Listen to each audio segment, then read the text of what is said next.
Hello everybody and welcome to another episode. In today's episode I'm going to show you how to replace the inner and the outer tie rod end from any AUDI A4 B8 out there. So in the last episode I showed you all how to replace the front brake pads along with the front brake disc, and in today's episode I'm going to show you all how to replace those parts. But this method which I'm going to show you today is not only working on this car, but it's working on almost any car out there. But because today I'm working on this Audi, I will show you all how to do it on this Audi A4 B8. And this car in special, it's made in the year 2010. So as you can see right here I have the new parts, and I'm going to show you all how to replace those parts on the driver's side, on the left side in my case, but this method is working only on any side, even on the left side and even on the right side. So as you can see right here is the bolt which is securing the outer tie rod end mounted to the front hub, and then we have the inner tie rod end, and then we'll have the protection which is covering the inner tie rod end from dirt and debris to not go inside the steering column. So from here, what you have to do first is to take a wire brush. You'll have to clean the bolts very good, because if you clean them, they will come a lot easier. And in this way, you will not have to struggle so much with the removal of these bolts.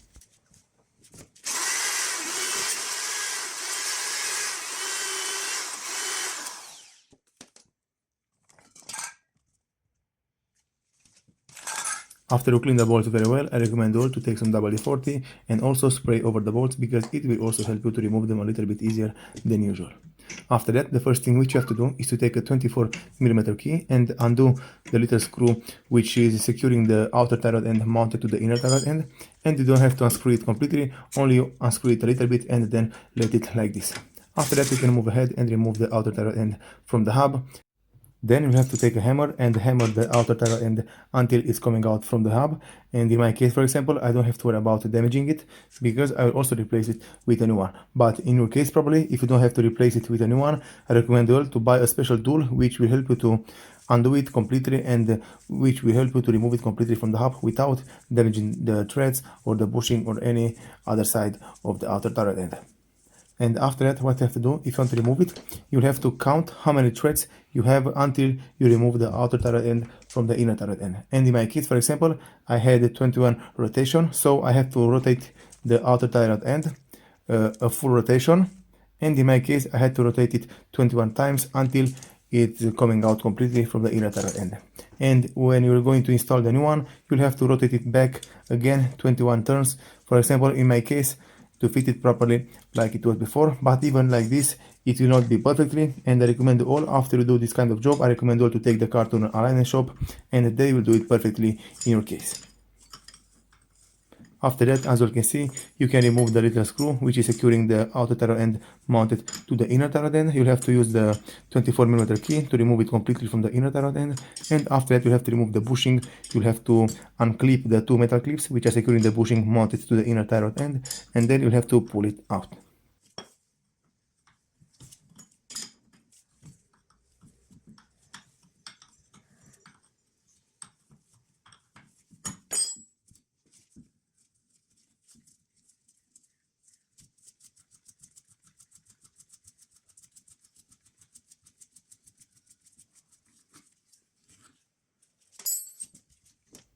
So moving forward, to remove the protection part from the inner tie rod end, you'll have to use a flat screwdriver, and you'll have to pry open the metal clamp which is securing it mounted to the steering rack.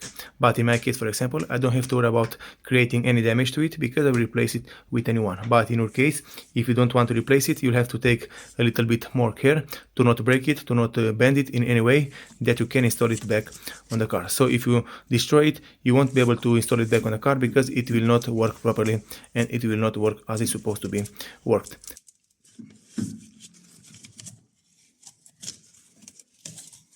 And after that, after you remove the protection part from the inner tie rod end, you'll have to check for this big screw, and you'll have to unscrew it completely with a big set of clamps or a big set of pliers. And normally there is a special tool which will help you to remove this kind of inner tie rod ends from those cars, but on this Audi, for example, the tool is so big that it will not fit on it because of the brakes and because of the hub and the rest of the suspension parts from this car. But if you use a big set of pliers, you will be able to undo it. Just follow what I'm doing right here and you will be able to remove it from the car. So this is the set of pliers. You'll have to undo it a little bit and it will come out from the steering rack. It's not so tight. Normally those are not so tight and you will be able to remove it using your bare hands. After that, as you can see, in the right side I have all the new parts which I'm going to put on the car, and in the left side I have the old parts which I already removed from the car. So I will replace the inner tie rod end, all the screws, the outer tie rod end, and also the protection boot from the inner tie rod end, and I also have the new clamps which are going over the protection boot. After that, the installation procedure is exactly the same as for the disinstallation. You'll have to tighten back the inner tie rod end, you'll have to tighten it until you can't tighten no more using the clamp which you're using, and then you'll have to install the boot, you'll have to put the clamp over the boot, you'll have to tighten the clamp, and so on. From here, just follow what I'm doing because everything is exactly the same as you remove them from the car.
Moving forward, to install the protection boot over the inner tie rod end, you'll have to install it correctly. So as you can see, you'll have to pull it completely over the steering rack, and if you don't pull it completely, like I did right here, you will not have a proper installation, and in time you will destroy the steering rack and the inner tie rod end because the dust will go inside it. So you'll have to pull it completely out over the steering rack, then you'll have to put the metal clamp, and you'll have to tighten the metal clamp using a special set of pliers build it in this way. So from here, just follow what I'm doing. As you can see, everything is installed perfectly, everything is where it's supposed to be, and from here I will tighten the metal clamp and I will move forward to the installation of the outer tie rod end.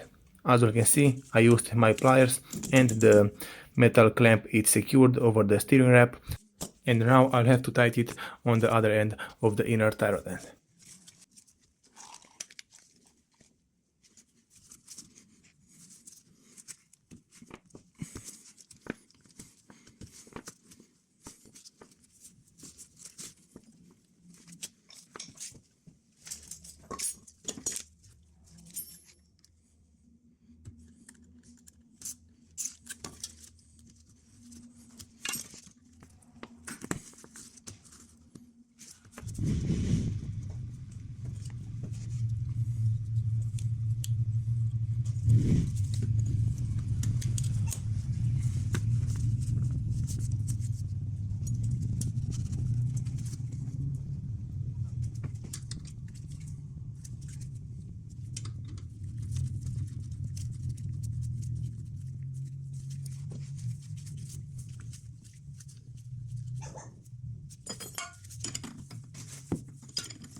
Alright everybody, so as you can see, I installed the nut and also the protection boot from the inner tie rod end, and now I'll have to install the outer tie rod end.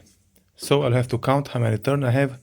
There is 1, 2, 3, 4, 5, 6, 7, 8, 9, 10, 11, 12, 13, 14, 15, 16,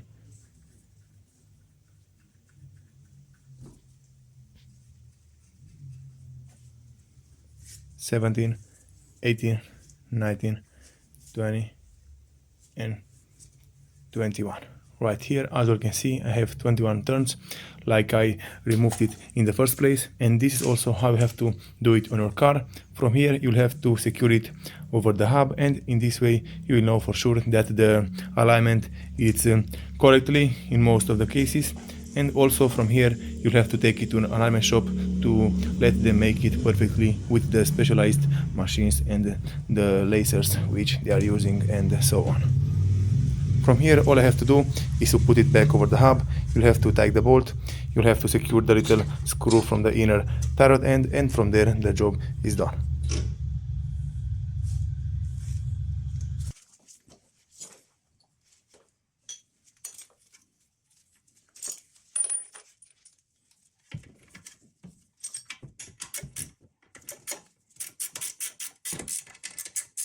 To install back the screw, which is securing the outer tie rod end mounted to the hub, you'll have to use two combinations of keys. You'll have to use one key to secure the bolt from not spinning around, and with the other key you'll have to spin the middle part or vice versa from not moving around, because if you don't secure it, the bolt will move around with the ball joint, for example, and you won't be able to secure it back over the hub. So just take that in mind. You'll have to use two combinations of keys like I'm doing right here.